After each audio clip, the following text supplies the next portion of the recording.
Welcome back to Vivid Buffalo in my practice room. My name is Angela Miklas and I'm an owner of Vivid Buffalo. And I just had a really incredible day with family that I haven't seen for a very long time. We had a chance to get the kids together and um, it was an incredible day. Like today was so awesome. One for the books. Family in from out of town. I can't even think of, how long it's been since this group has been together. So, awesome day. And, of course, when you see family, there's like stories and there's like, all of this amazing love shared and loss. We've had some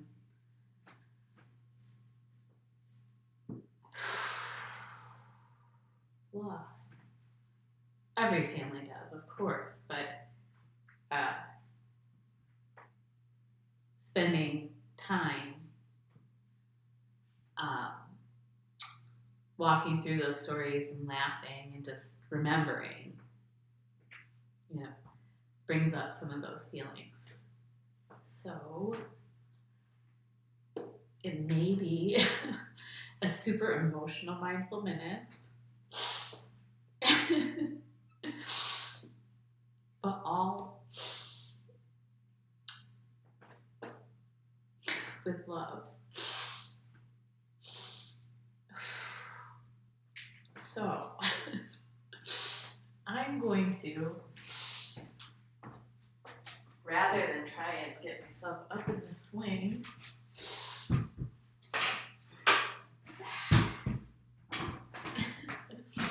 go for the ladder.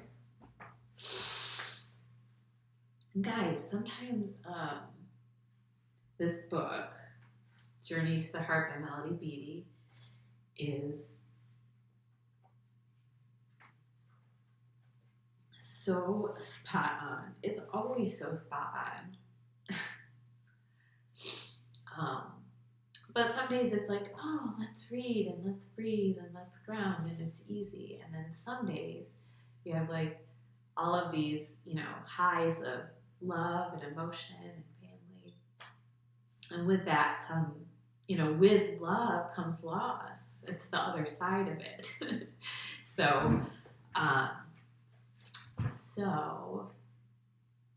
you can't have one without the other. And I definitely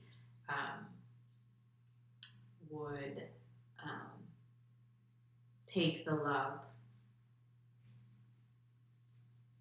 for the loss, for sure.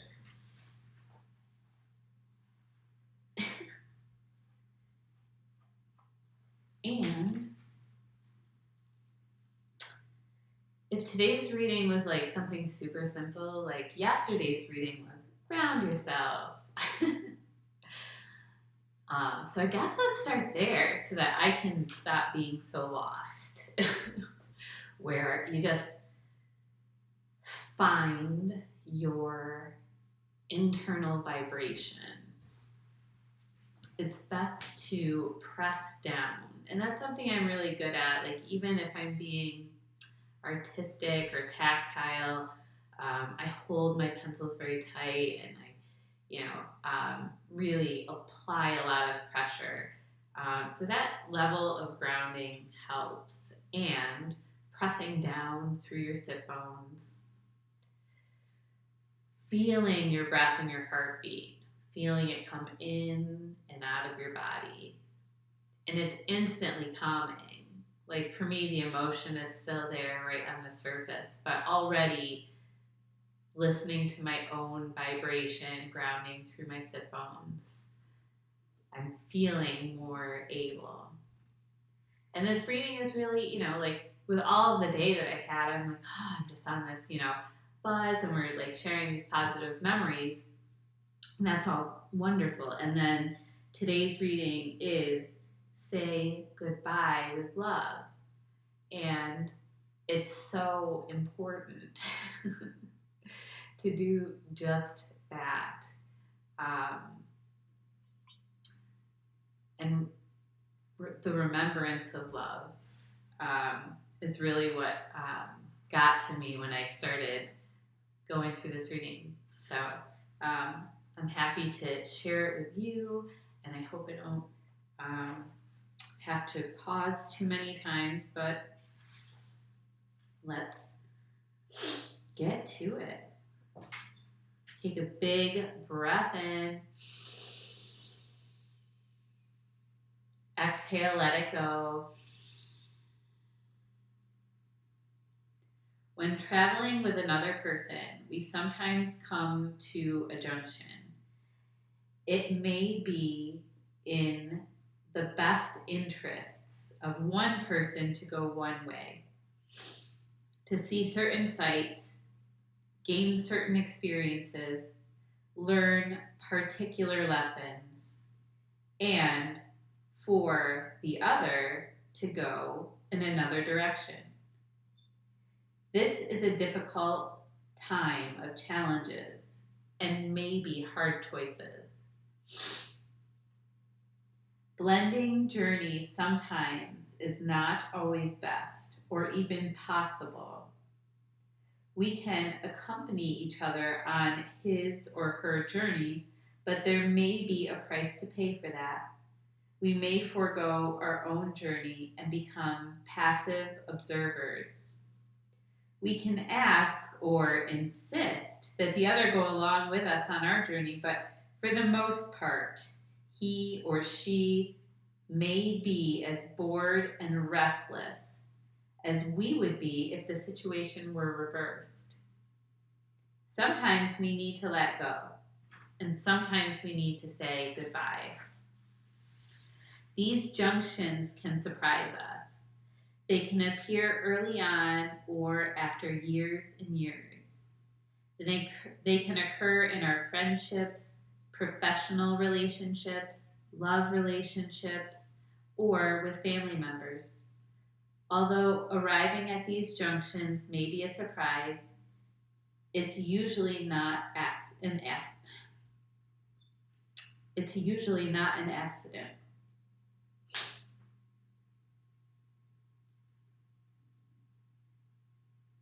Often, it's an important part of the journey. Feel all of your feelings. Although you may need to feel angry for a while, clear the resentments from your heart as soon as possible. Say goodbye with blessings and love toward the other, thanking that person for all he or she has helped you learn. Remember that any curses you place on another will ultimately come back to harm you too. Grieve your losses, say goodbyes, and then let each travel down the road that he or she needs to go. Holding on won't help. Let both be free to plan their own journeys, map their own trips, and embrace and enjoy their own destinies. Set others free to achieve and experience the path that leads to their highest good, and you too will become free to find yours. And that's it. We're all on our own path, and we're all finding what we're seeking. So notice what you're seeking. Notice what lights you up, and then seek it every day at all costs. And one of the things that was really difficult for me, recently with my family, and not even the family I spent time with today, but memories of my biological father, and with Father's Day and those kinds of things recently, and just stories today, it's one of those things like, uh, you know, that relationship isn't one that I have maintained. Um, but I know that I've tried, and I know that I've been there, and when things aren't working and paths just need to diverge. But um, it's hard, and it's hard to know uh, when you're doing the right thing in those circumstances, especially when it's family. So that's why even just looking at something like this is like, oh my gosh, it's a lot, and it gives me the opportunity to consider it while I ground and while I breathe, and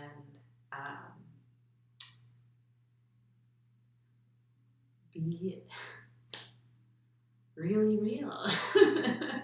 You can see it in action, folks. Ah, and it is good to feel all of your feelings and make sure that you're doing it. Because it's so good at the end of the day. And with that, my friends, thank you so much. And thank you for listening. And thanks for your support. Bye.